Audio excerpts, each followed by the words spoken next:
الحمد لله الذي خلق الموت والحياة ليبلوكم أيكم أحسن عملا. الحمد لله الذي جعل الأرض مهادا والجبال أوتادا. الحمد لله الذي جعل الأرض كفاتا أحياء وأمواتا. ثم الصلاة والسلام على المبعوث رحمة للعالمين محمد بن عبد الله وعلى آله وأصحابه ومن تبعهم بإحسان إلى يوم الدين. أما بعد، haray musidɓe julɓe tedduɓe ɓaawon yettude Allah, o Allah bajjo seniiɗo wawɗo mo ronkata, fa'alul lima yurid, waɗayɗo kala ko o faala no o faalira, e hoore mo o faala, e yeru ko o faala, e saa'i mo o faala,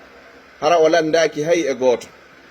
Fow hino haton jini e Allah, kanko o haton jina hay e gooto. Hay gooto wawata gaynde goɗɗum e ɓaawo makko. Kanko non sen rewimo ɗum ɓeydarimo,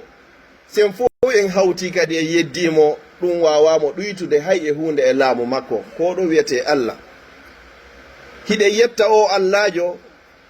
wiwɗo ka deftere makko ko halaqal mawta wal hayata, o tagi dey mayde nden, hooti non o tagi kadi gurdan nan. O wi nokkugo amatta nasnatayni wa ahyayta nasnatayni, a wari men laabiji ɗiɗi, a wurniti men laabiji ɗiɗi, ko ɗo wiyete Allahu subhanahu wa ta'ala. Tawata malore nden fop, daɗal ngal fop, ko si tawi oɗo o rewama, en waɗi ko o wi kon, en acci ko o haɗi kon. ɓaawo ɗum ɗo hiɗen juula yo ɓurnaɗo tageefo wiyeteɗo Muhammad sallallahu alayhi wa alihi wa sahbihi wa sallam, mo Allahu neliri yurmede wonande tageefo ngon fof, na julɗo tumma mo wona julɗo, ko rahmatan lil alamin. Oɗo Allah ko o tagi kon fof min ladun adam ila yawmi alqiyama, tawi ko Muhammad oɗo woni ko ɓurani subhanahu wa ta'ala, ko oɗo ɓuranimo. O yiɗimo giggol hattugol kadi, ko tawata kala ka fi Allah wowlete a wattay ɗon Muhammad sallallahu alayhi wa sallam. Si tawi kaka noddinandu, si tawi kaka darnandu, si tawi kaka seedagol, kala ko waɗete kon fof a ɓattay ɗon Muhammadu, si tawi wawa lumboygol yeeso. Yo Allah waɗu en ñentinayi ɓe sunna oɗo ka konngol wo, ka kuugal wo. ɓaawo ɗum ɗo hiɗen du'ano ɓeygure makko nden fof, e sahabaɓe makko ɓen fof, e kala kadi e wonɗo e etade, e wonɗo e laawol ɓeeɗo ila yawmil qiyama. Yo Allah waɗu en e maɓɓe. Si ɗum ɗon feƴƴi, hiɗen du'ano mawɓe meɗen, wuuruɓe e faatiɓe, jibinɓe en e nder l'islam, laawol l'islam, janni en l'islam, ɓe woni sabu ha faamuɗen diina. En toro Allah faatiɓe fappu yo Allah yaafoɓe, yeru luttuɓe yo Allah ɓoynude en e maɓɓe ya rabbal alamin. Enen kadi yo Allah okkor en ko du'ano en ñande surroɓe arsi. ɓaawo ɗum ɗo musidɓe julɓe tedduɓe, mi andintina hoore an, mi andintina onon wonɓe lan e jentade. Aya goto ko Allah subhanahu wa ta'ala on daali e suratu Taha. Taskoɗen aya on mo be ƴetta fawa mo e hoore muɗum, andita wondema pellet ñande goo ko yewta kon ka aya ɗon, pellet yanayi e hoore ma ko la budda, ko imma joni ma kikiɗe ma jango ma neɓa ma yawa, kono ko fala budda. Allah daali honnu baada auzu billahi min alcheitani rajim. O ini wo minha khalaqnakum wa fiha nu'idukum wa minha nukhrijukum taratan ukhra. Aya mo goɗɗo hani darade e muɗum, ƴettiramo kalima konngol wo minha ko e ndi leydi ɗo,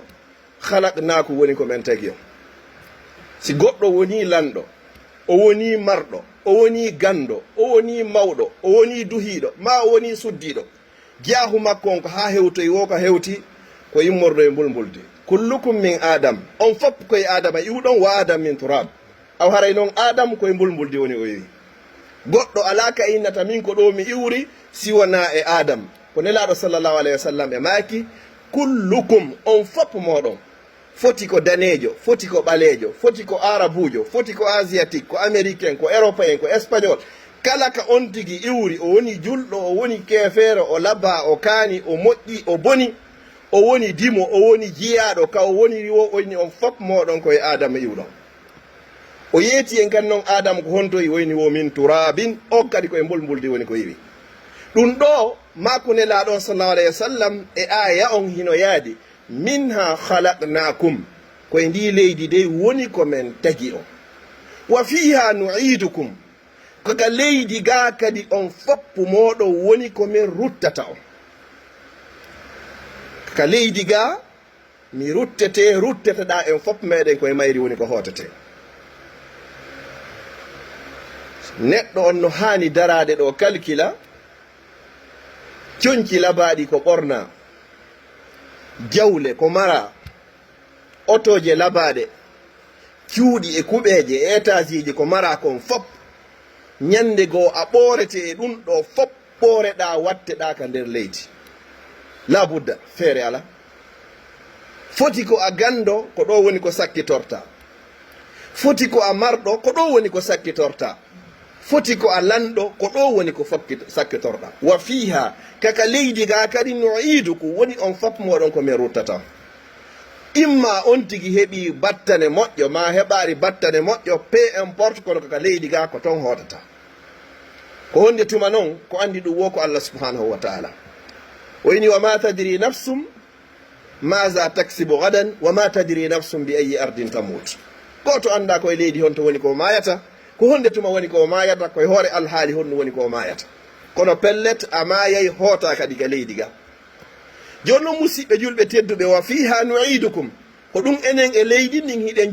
jogodira ngal en seedata bani adama on so o ƴettama o adama o wallinama fi fewnegol ko wiyeten kon fewnugol ka lootugol mo so o wallinama ka hoore leggal ma ka o wallina o alhaaliji makko ɗin ko ɗon fuɗɗotoɗa yewtudude e aduna on taw seeɗa seeɗa ha waynodiron luttano yo hande kadi leydi ndin kadi yewton noon hande kadi ko ndi adotoma walɗa ɗon ko lantama ko yabna adam kayo ɓinguel adam ko ayyo kaarijo haray wonɓe loddema kamɓe hiɓe yurma kono an hiɗa jenti ko wona wolede ayna ɓuwwatuka honto doole maɗe woni a wonno hanki ko a jogiiɗo doole no rondi janɗe han no dari kala mo ko falɗa kon a waɗay hande noon a waalike ɗo hay coñcima nder neji ɗin ko sa ittanama ɗi a wata ittugol lannoma no honto doole maɗe woni ko soñjirnoɗa julɓe Allah ɓen kon ko soñjirnoɗa jeyaɓe Allah ɓen ayna ɓuwwatuk ma ada afak honnum tawata hande a lo'i a foofi hara wata jabade ayna rihuka tayyib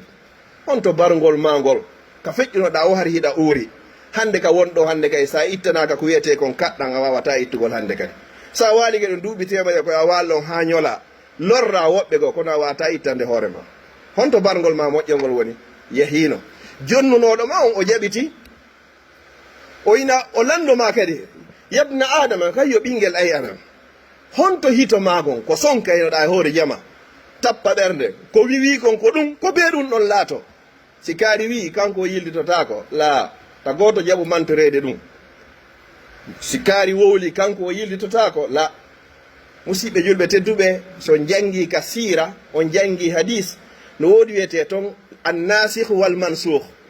nelaɗo sallallahu alayhi wa sallam ɓe makayno hadisieji goo ka fuɗɗode l'islam si yahoyi ha l'islam on wuuri ɗin ɗon kadi hande kadi wona ɗi montama hay si ɗi ittaka kono ñawore majji on hande kadi gollitertake ɗum noon ko ɓurnaɗo tagi e fonno si goɗɗo non woni mantorowo kadi min komi wi kon ko ɗum si adna Allah on fof fotti ko ɗon haray a ñentinare nelaɗo sallallahu alayhi wa sallam nelaɗo ka fuɗɗode l'islam mi jonna misal gotal har hiɓe interdit sanno julɓe ɓen fof juuroyagol berɗe ɗen ala inni qad nahaytukum an ziyaratil qubur hari mi haɗino nde watan waɗu ala fa zuruha jonno yehe juuroyo ɗen fa innaha tuzakkirukum l akhira sa ɗowti goɗɗo a wattinoyimo a yii berɗe ɗen wo andintinde fi lakara fi an kadi ya andu ya heblo ko ɗo woni sakkitorde ma nde joni noon o bani adama ɗo ka waliɗa ɗon ko ɗum ɗo wonaɗa e landede si ɗon noon feƴƴi ɓeyna ayna maluk honto jawdi ko joginoɗa ma afkarak hande ko ɗum tawata woni poofo hay coggu kasange ko ya kafane fi sabilillah fi ko waweta rapede buume e muɗum fi ya wawi wattinoyede honto jawdi ma ndi woni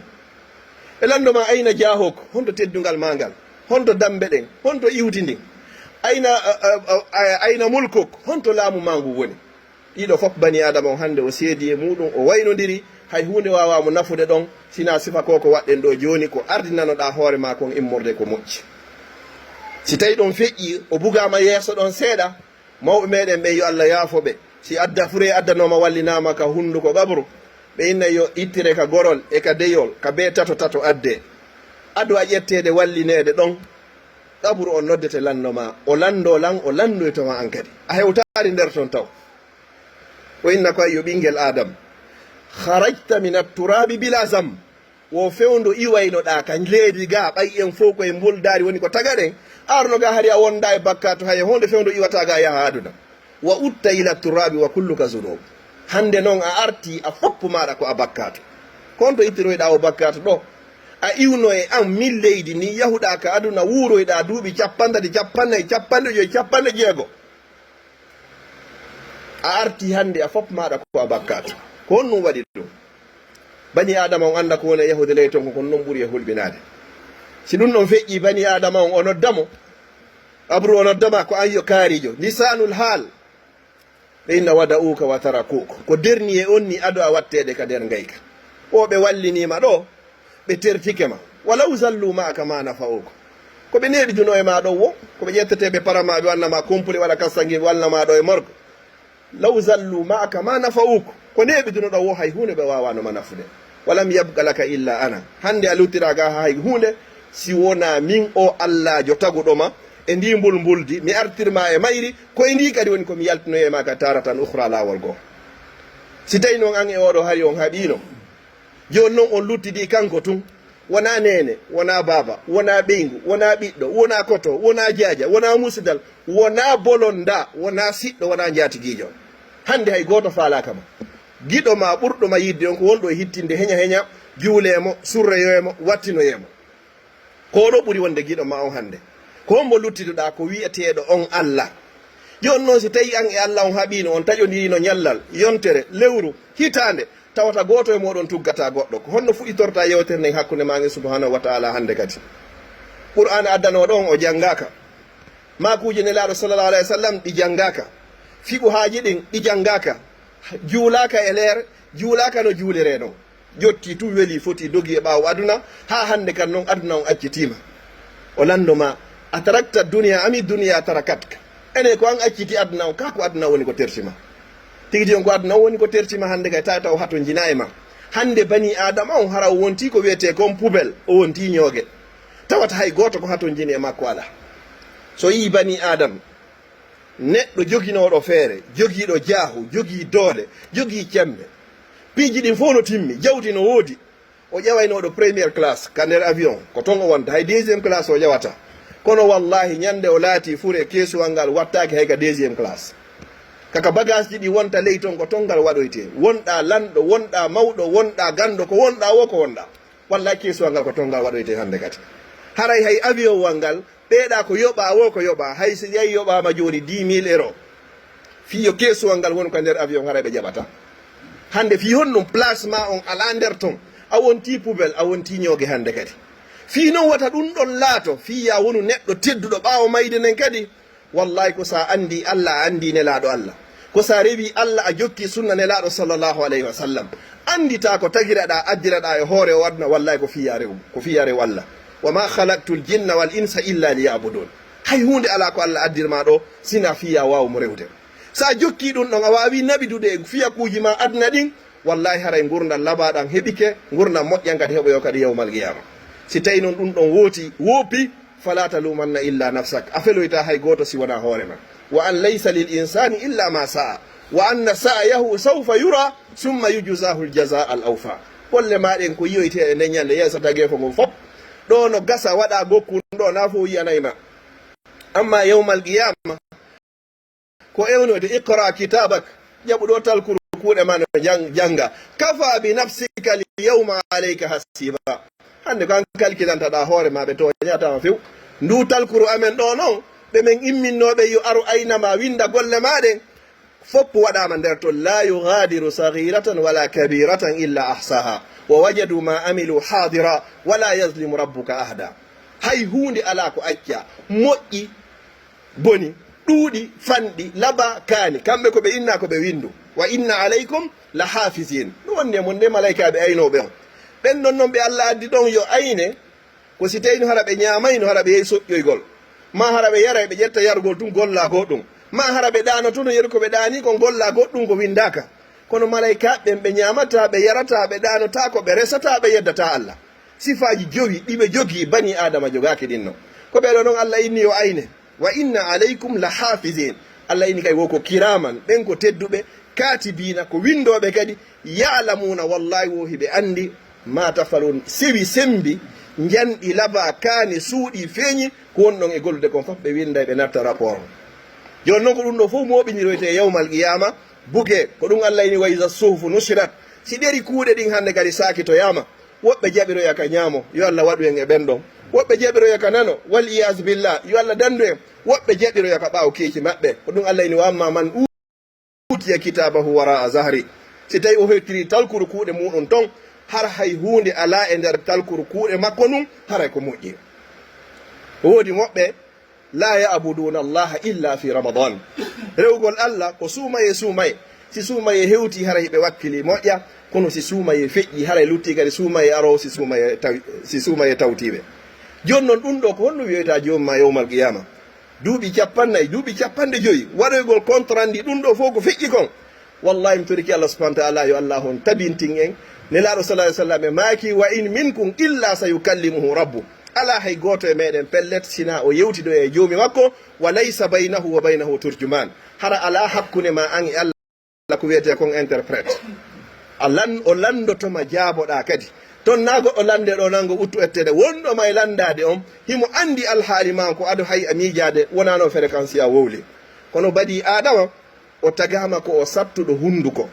bani adama o yeeso subhanahu wa taala o faalete yeddugol on ko honɗum allah utilise tane ñande ko méthode goo kadi ko nahtimu ala afwahihim allah inna hunduko koye ko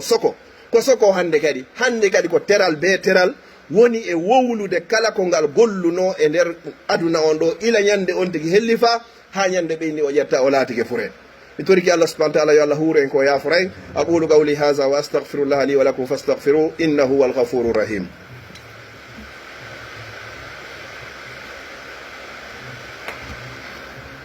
الحمد لله رب العالمين الحمد لله الذي بنعمته تتم الصالحات الحمد لله على نعمة الإسلام وكفى بها من نعمة أما بعد مسيب جلب تدب منها خلقناكم ككليدي غاونيكم من تجيهم وفيها نعيدكم كويني ليدي كاد ونيكم من روتتاون ومنها كوي مايري كاد نخرجكم ونيكم من يلتنوي تاون تارة أخرى إلى والغوكتي بني آدم وسيو ماي حركو مؤينادو كو جلو malaika ɓe si ƴetti ruhu on ɓe naɓay mo haka kammu arano ɗo si konkama ɗon ɓe uddita ɓeyna ko homboni ɓeyna ko kaarijo ɓi kaarijo hara ruhu makko on hino uuri malaika ɓe fen emba hulu ruhu laaɓuɗo waɗi ɗo ko woni kon fof ka kammu arano ɗowta ruhu o wonkikin ha hewtoya kammu ɗiɗaɓo ɓen non kadi ɓe udditanamo ko noon yarete ha hewtoya kammu jeɗɗaɓo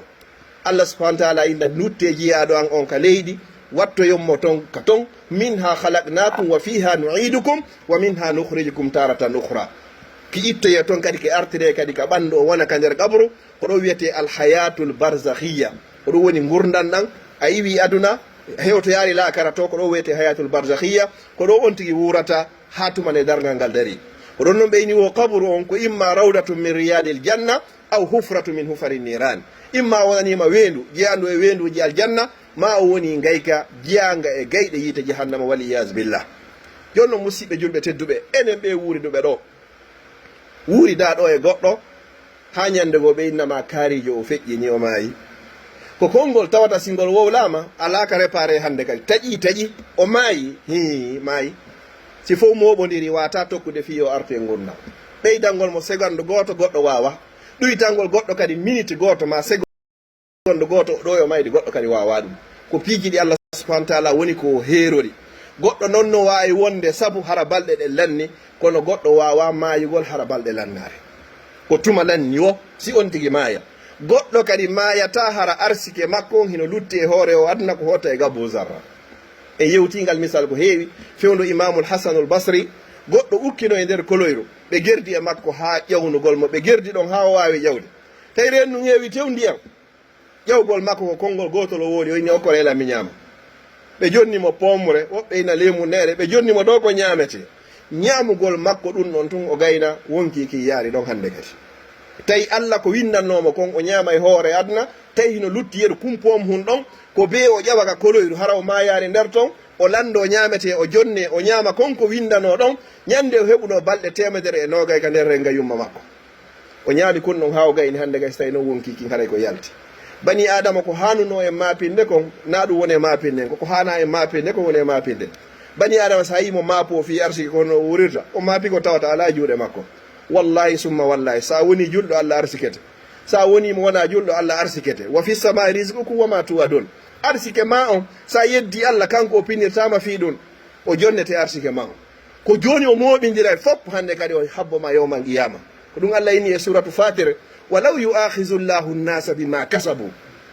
hara Allah nangitirno yimɓe ɓen mo be meɗen ko faggiti ma taraka ala zahriha min dabba hay goto e meɗen wancatano hara yore ndi leydi harayno foppo orakino foppo yehino ko ɗo inimo terti en ɗon wo ha e ñalande ko wiyete ko ñalande dargal ko ndeññande saabu du'a ko nelaɗo sallah sallam torino kon watta o lettu e sifan o lettirayno moftaji feƴƴinoli moftaji ko waɗi ka yeddunoɗa Allah o ko ɗon Allah subahana taala oɗon e regildemo ɗon amma noon ɗo Allah no accani en ɗo ha ko wiyete ko ñalade dargal walaw yu'akhizu llahu nnasa hara Allah nangitirno yimɓe ɓen bima kasabu mo be ko faggiti ko waɗa pihum bonkun tun o nangitirama ɗon e ɗon ma taraka ala zahriha o accatano hoore leydi ndin riɓowel gotel ngel heno riɓa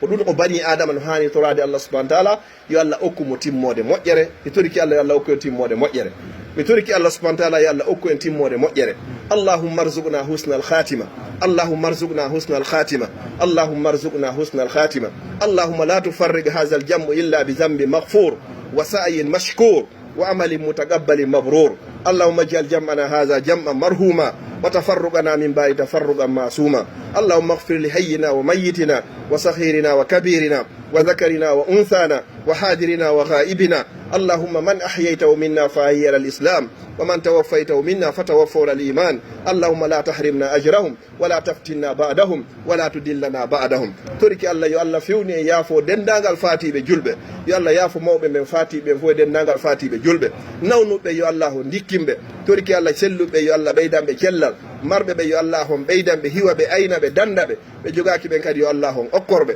ma porbe kaydi yo Allah okkorbe kaydi wondude nafa e barki torki Allah marbe yo Allah wadi rewirde Allah torki Allah subhanahu wa ta'ala yo Allah moƴƴinange ɗo moƴƴana en lagina yo Allah okkore lamɓe fewɓe nunɗuɓe huloɓe Allah yo Allah waɗu en enen kay laamateri fewni nunɗude huloɗi Allah en ari ɗaɓɓugol arsikeji meɗen yo Allah okkore en ko laaɓi ko ɗuuɗi ko dagi ko waɗa barki yo Allah hewtintino en ka meɗen wondude kuntal haaju yo Allah wurno en koyen julɓe yo Allah ƴettito en hara ko en gomɗinɓe yo Allah wurno en ha ka gurna moƴƴani en yo Allah ƴettito en ñande tawata ko laakar woni ko moƴƴani en yo Allah okku en jannatul firdawsil ala torki Allah subhanahu wa ta'ala yalla yaafo en bakkatuji men ɗin jani ɗin e tosoki ɗin suuɗiɗi e feeñuɗi ɗi anduɗen fimin anda fimu rabbana atina fid dunya hasana wa fil akhirati hasana wa qina azaban nar wa sallallahu ala nabiyyina muhammad wa ala alihi wa sahbihi wa sallama tasliman kathira wa akhiru da'wana alhamdulillahi rabbil alamin wa aqimis salah